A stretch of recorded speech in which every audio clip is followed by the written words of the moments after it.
आज ही लोकोदय की ट्रस्टीशिप स्वीकार की है और 100 कलश की राशि की घोषणा भी की है। जरा जोरदार तालियों के साथ हम स्वागत करेंगे और आपकी जिज्ञासा। परम पूज्य सुधा सागर जी महाराज के चरणों में नमोस्तु नमोस्तु नमोस्तु।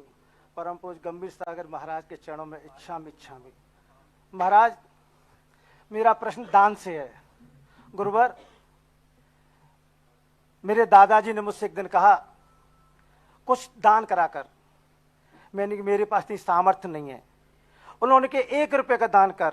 मैंने कहा 1 रुपये के दान से क्या हो जाएगा? बोल कुछ बोना तो सीख। तो मैंने उनकी बात को माना।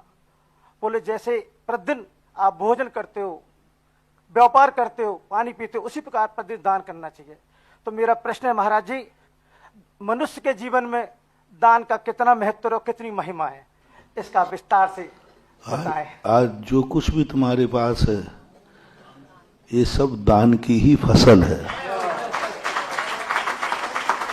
शास्त्रों में स्पष्ट लिखा है, कितनी भी मेहनत कर लो, कितना भी पुरुषार्थ कर लो, पुरुषार्थ तो सभी लोग करते हैं, लेकिन पूर्व में यदि आपने कोई ना कोई दान नहीं दिया होता तो आपको एक कौड़ी भी मिलने वाली नहीं। रावण को आप क्या समझते हैं? रावण का अतीत उठा के देखो, ऐसे ही सोने की लंका नहीं मिल गई। अतीत में उसने किमिक्षक दान दिए हैं। किमिक्षक यानी जो दरवाजे आएगा, जो मांगेगा वो दूंगा, प्राण मांगेगा तो प्राण भी दे दूंगा।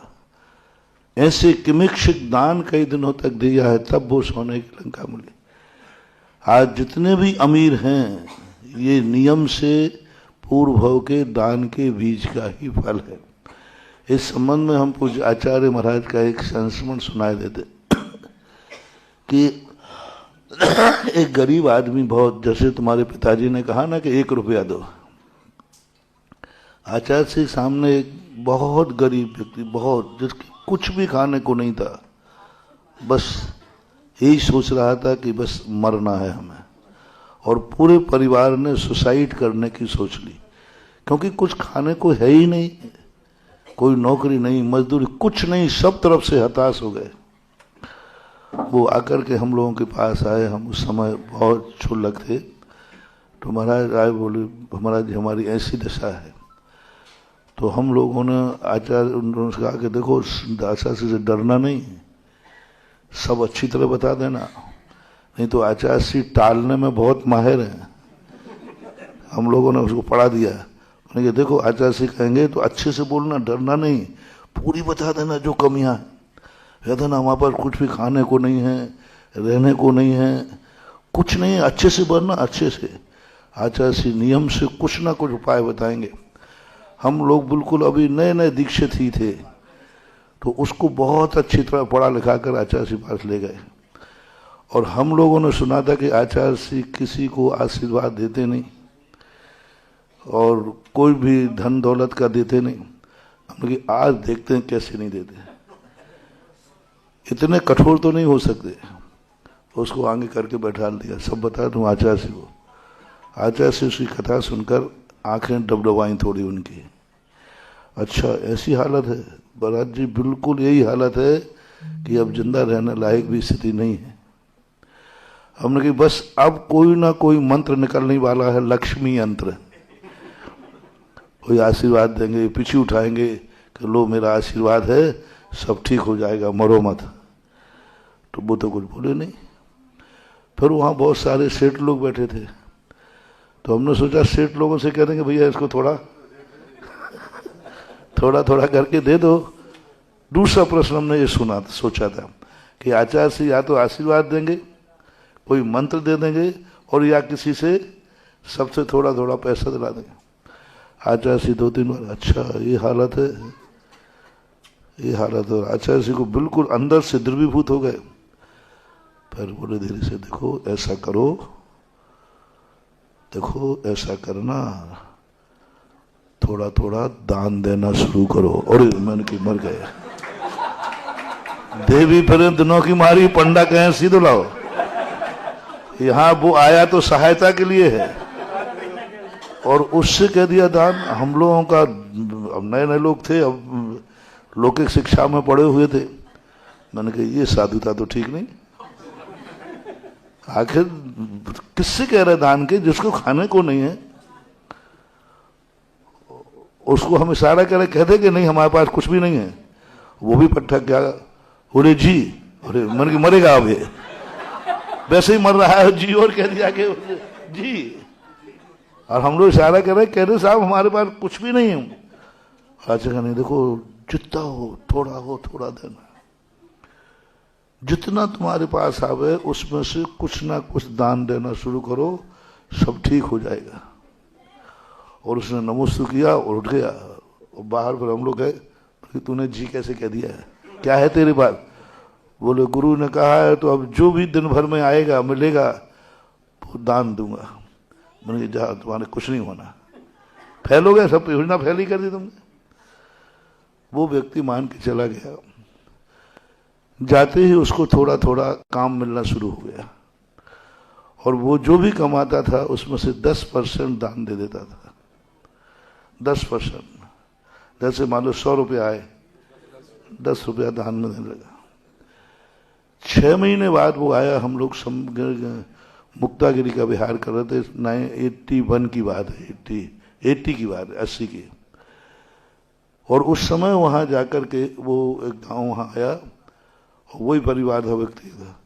अब तो कपड़े भी अच्छे पहने था, चेहरे भी रौनक थी। मैंने कहा ये इसका तो कुछ, अब वो इस बार हम लोगों की तरफ वो आया ही नहीं, अरे अब तो डायरेक्ट हो गया।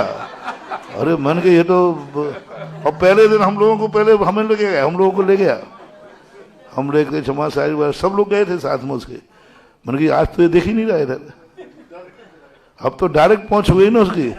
पर हमने कहा चलते इसके पीछा करते, क्या किया, और जाके कहा जैसे मेरे बहुत अच्छे दिन हो गए, बहुत बढ़िया हो गया, हम आपका आभार मानने आए हैं कि अब हम नहीं मरेंगे, और हमारा धंधा भी बैठ गया है, सब परिवार हो गए सब। आज ऐसे कहते देखो वो दान देना नहीं भूलना, और अच्छे दिन आ जाएंगे। तब जाकर के पता चला, पर आचार्य ने कहा देखो तुम लोग किस लिए आए थे, कि आशीर्वाद दे दूं? आशीर्वाद में दम होती तो हम सारे भिखारियों को देते रहते। आशीर्वाद अमीर बनने के लिए नहीं दिया जाता, आशीर्वाद अमीर बनने का रास्ता बताने के लिए दिया जाता है। और वो इतना अच्छा, आज की हालत उसकी है कि वो करोड़ों का दान देने के लायक बन गया। पंचकन्या का सौधर्मंद बन गया, 5 करोड़ की बोली लेकर। क्या उसके दिन आ गए, उसके सब कुछ हो गया। आज भी वो दान दे रहा है। तो महानुभाव जो आपके पिताजी ने कहा, वही हमारे पिताजी ने कहा,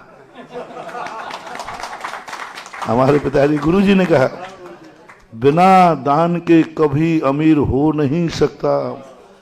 और जो धनवान है यदि वो दान नहीं दे रहे हैं तो नियम से उनका दिन गरीबी में आएगा। बताते हैं कि कितने ही धन आ जाए, यदि दान नहीं दिया जाए तो कुबेर के भी गरीबी के दिन आ जाते। जैसे किसान यदि बोवे नहीं, किसान यदि बोवे नहीं और जो फसल आ जाए उसको कब तक खाएगा? 1 साल 2 साल। यदि बीज नहीं बोया तो स्थिति होगी। इसलिए आप आज प्रसंग के माध्यम से सारे जगत के लिए मेरा संदेशा है कि गरीबी दूर करने का कोई उपाय नहीं है, मात्र एक उपाय है, गुरु मंत्र है, दान देना शुरू करो। चाहे 1 रुपया से शुरू करो, कम से करो, दान ही है। और जो अमीर चाहते हैं कि हम सदा अमीर बने रहें, तो वे अपनी अमीरी में से दान दें, तभी ये फसल किसान के समान। चक्रवर्ती के लिए कहा ना, ज्यों चक्री स्यों सुख करे, धर्म विसारे नाहि, ज्यों किसान जग माहि, बीज राख फल भोग वे, ज्यों किसान जग माहि, त्यों चक्री सुख नृप करे, धर्म विसारे नाहि। पंडित जी शायद ध्यानत राज जी की पंक्ति। बीज राख फल भोग वे, ज्यों किसान जग माहि। जैसे किसान बीज को सुरक्षित करके शेष अनाज को भोग करता है, खाता पीता है, इसी प्रकार चक्रवर्ती, वज्रनाभि चक्रवर्ती की है इसी प्रकार वज्रनाभि चक्रवर्ती दान रूपी बीज को सुरक्षित करके शेष धन को अपने राज्य में उपयोग करता था, तो उसके यहाँ कभी खजाना खाली नहीं होता है। इसलिए